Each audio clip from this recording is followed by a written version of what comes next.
So we're recording. All right. So Heather Howard again with the Conception Bay Area Chamber of Commerce, and I'm joined by Margo Soucy, our president, tonight. Hello. Hi. Awesome. So we're just going to run down a couple of things that happened today to give you a little update. This morning, we launched our Chamber COVID-19 business response team. It's basically a micro website because we really want to be able to organize the information so it's easy to access for business owners as well as for people in our community who are looking for businesses that are open.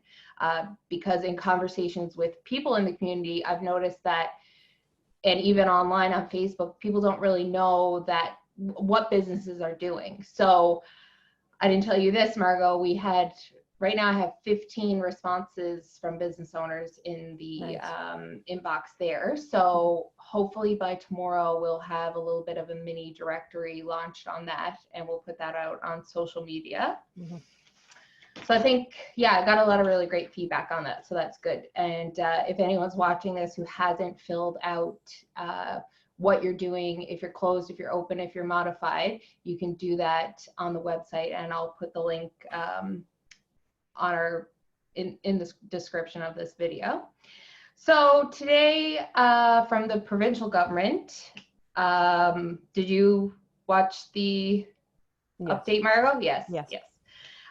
So what I got it from it on the business side was any businesses that are selling lottery tickets need to stop selling. They don't need to close though, right? Because those are a lot of convenience stores and things like that.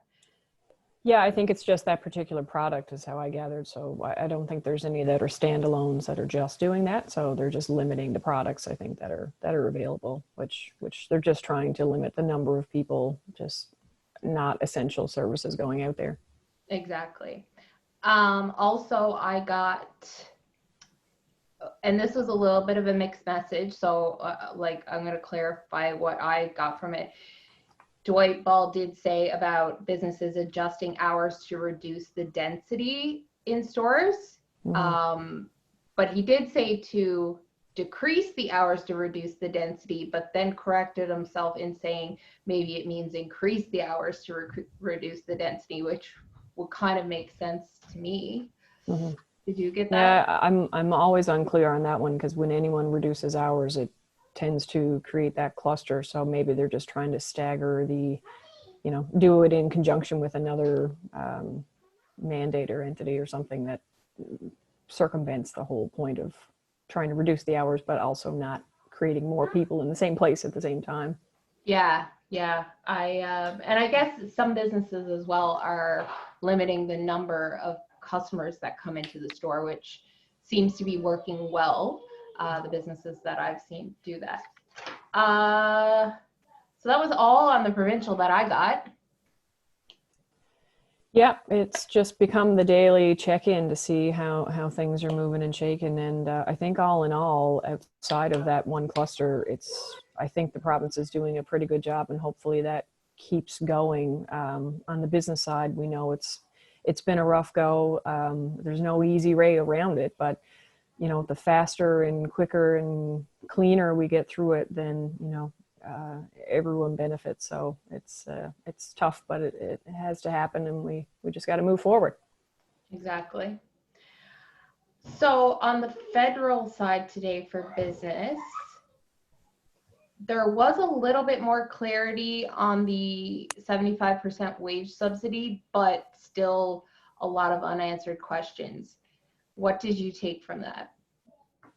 Yeah, and it's hard to all the days sort of blend together, but I think for the on the temporary wage subsidy side, they mentioned the decreased revenue of 30%. So I don't know if that came out today or yesterday.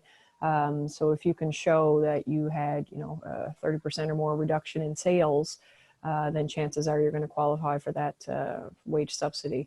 And I can see why they're trying to get everyone as a business to process those, as opposed to all the individuals filing separately. They're definitely going to get through it quicker. Not every business, has that 25% that they can cover.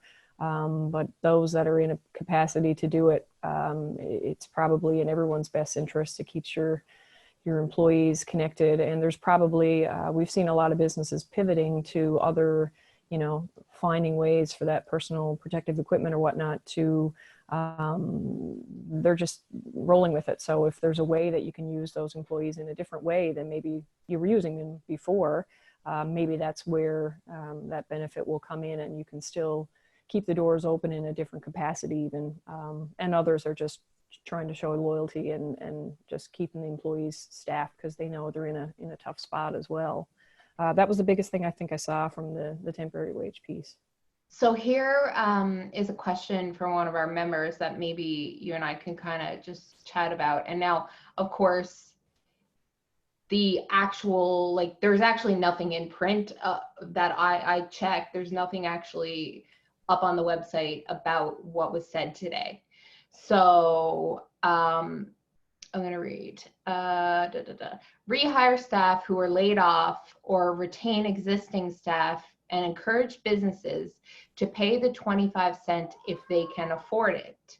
So essentially this business owner was taking it as, you can get the 75% wage subsidy, but pay the 25% if they can afford it, as in like that 25% was optional and you could hire people on and just pay them 75% of the wages.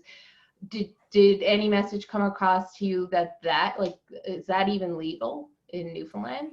Yeah, I think it was just how he worded it. It was, I'm still interpreting it as it has to be 75%, that the other 25% is on you.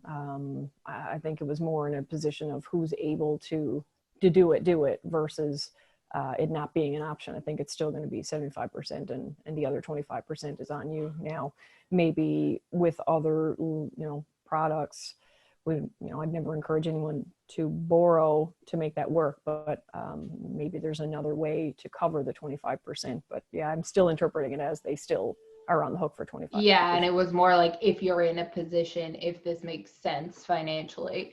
And then also the question was, if there is no work for the employee to do, is it the expectation that eligible businesses would still retain these employees?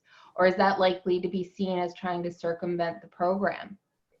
But I think it's there to hire them back. Yeah, you're right. If there's no work, maybe there's other things that they can do, but maybe there isn't just any work. So that definitely causes some other concerns or questions. And I think it said on the website following the news release that they would have information in the next day or two or at month end. So we're on the 30th now. So it's either tomorrow or, tonight. But I would imagine details are going to come out pretty quick on that. Yeah. What have you heard recently about the $40,000 loan? Is that still, I haven't really seen. So it's my understanding that I don't think there's an application process out yet, but they did mention that you needed to have 50,000 in payroll to be eligible under that one. It's hard to know when details came out, but it was 40,000, and if you repaid it by December 31st of 2022 in full, then you'd get 10,000 forgiven. So it was interest free. I think that's the only details they've released on that one yet, but that one definitely is one of the better programs, I guess. If you can, sometimes you have to borrow, but if there's no interest, that's certainly the best route. And if there's a benefit to repaying in that period of time, then absolutely get the grant and get the non-repayable portion. Yeah, and I thought I had seen some, exactly what you said. I thought I had seen that from RBC, but now I can't even find where I'd seen the details of that. Now, you had sent me BDC's news release from this morning. Mm-hmm. Is that, from what you can tell, is that any way connected with that 40,000? I think they're all loans? I think it's going to be separate programs, so it'll probably become clearer once you know the name attached to them. So my understanding, it's business credit availability is the program, and under that is this BDC or Economic Development or Export Development Canada, component where there's an operating credit program, as well as the BDC one. And I think that's separate from that Canada Emergency Business Account, 40,000. So I think there's an option to apply through BDC because there's a couple of programs, but there's a co-lending. So there's one where the goal is basically to go talk to your bank if you've got a lender that you deal with. They know you best, so go to them first, and they may be able to expedite this. If they determine that they can't help you, then the next position is to sort of help with BDC. So there'll be BDC would cover, I think, 80%, and the bank would cover 20%. And then it sort of goes on down the line from there. So I think if you just talk to someone, they'll know the programs once those parameters, and they're going to come out in the next couple of days. So it's all going to move pretty quick. So hopefully we don't have any more guessing after the next couple of days. Yeah, this is going to be, I think, a busy week when it comes to decision making for business owners.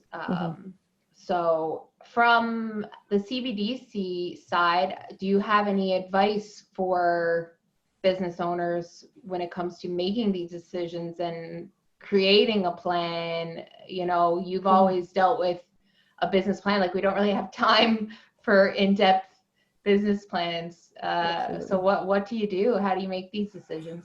Yeah, and I mean, it changes on the fly. I mean, I've had so many conversations with people that even, you know, we can't even formulate what the impact of the gravity of the loss might be for the business, because they don't know if this is going to be April, May, June. So it's really hard you're just playing a guessing game, which is a lot of what projections are in the first place. But we're just talking to people. So, you know, everything is sort of a case by case. Everyone's in sort of a precarious position where, you know, we just got to get through it and try to stay positive. I mean, entrepreneurs have been the most resilient people ever. Newfoundland in Snowmageddon is any sort of precursor to what was to come. You know, we're resilient, but hopefully this is just the last of those things that we can sort of move on. But yeah, we're here to talk. So I know it's frustrating with a lot of the programs. Things change quickly, things aren't updated. So, but anyone can talk to us. So CBDCs are there. We're business as usual. We're operating remote. We've got direct lines. You can reach us anytime. We've got great staff that have been awesome through this. So we've talked to a lot of clients, and as the days go on, I think there's some of those unknowns get a little less scary, even though the time ticks on. But we just got to sort of do your best to plan and move forward. And we're certainly there, so they can call us anytime. We've got great staff. And we're even one of the lenders that we can help assess if they need to move through that channel for BDC or the other lenders. So reach out to us. And on the AKOA side, do you have anything to add about AKOA and their options? I know if you're a current client of AKOA, you should have, you know, talked to your account manager, but do you have anything there? No updates yet, but I think, you know, they're going to play a huge role in this. I mean, they're a major entity in keeping economic development in Atlantic Canada going. They're understanding, like any of the lenders, they've come up with relief programs. They've been huge in helping the CBDCs through this. So I think it's more of a stay tuned, talk to people, and more info will be coming. But they're also dealing with the unknowns of things happening so fast. So by the time someone reaches out, we might know information that we didn't know when we post this, right? Posting this in 30 minutes. So I guess is there anything else we can add? No, I mean, just sort of do your best you can to sort of get through it. Everyone's been pretty understanding, even from CRA's perspective. You know, they often get the bad name in all of this, but I've seen them do some great things with their you know, there's a suspension on audits, new collections are being held. So everyone's just kind of in a holding pattern. So, you know, continue to reach out to all the people that you have as suppliers or vendors and just explain your situation. And I hope everyone's going to be sort of bargaining in good faith with this. I know the Prime Minister mentioned that as well, but if everyone sort of is true to what they need to help them dig out, I think it's going to make it easier for everyone to just sort of dig in and help each other and move forward. I agree. Awesome. Well, thank you. Yeah, I'm so glad to have a partner to chat with tonight. Oh, there was also a good chat I had today with someone. They can reach out to us directly. So they were looking for people in connection to anyone that could help in making masks and garments and things. So I know that there's been a lot of talk of that, people pivoting and things. So if anyone thinks they're in that world that they can help, we'd love to chat with those guys as well. Yeah, so you would want those people to go your way? Yes, yep. I think it was single needle sewing machines, and I know there was some people talking about hand sanitizers and things. So anyone that can help with the mask making, we're still trying to figure out, you know, the ins and outs of exactly what that would look like. But we've got some good people with some good suppliers and connections. So yeah, we'd love to chat if that's your world. I can't sew, so I'm not helpful in any way. Well, it's funny because I've already connected my mother-in-law with the people who are, so maybe you're connected. We can chat about that after. Maybe she can do a how-to on sewing, because I'm going to have some time on my hands in the evenings. Really? I have some cross stitch over there that some supplies I got from my mom. I have all kinds of stuff. Okay, well, thank you everyone who watched this. I hope it was helpful. You can certainly reach out to myself or Margo. We're always here to help. Yeah, I guess I can give you our number is 834-1000, but Danny Reid is our lead at CBDC, so he can certainly be there. He'll answer the phone, so it's 834-1088 is Danny's number as well. So yeah, call us and chat. Perfect. I'll put that in the notes too, because not everyone gets to watch the video. Okay, awesome.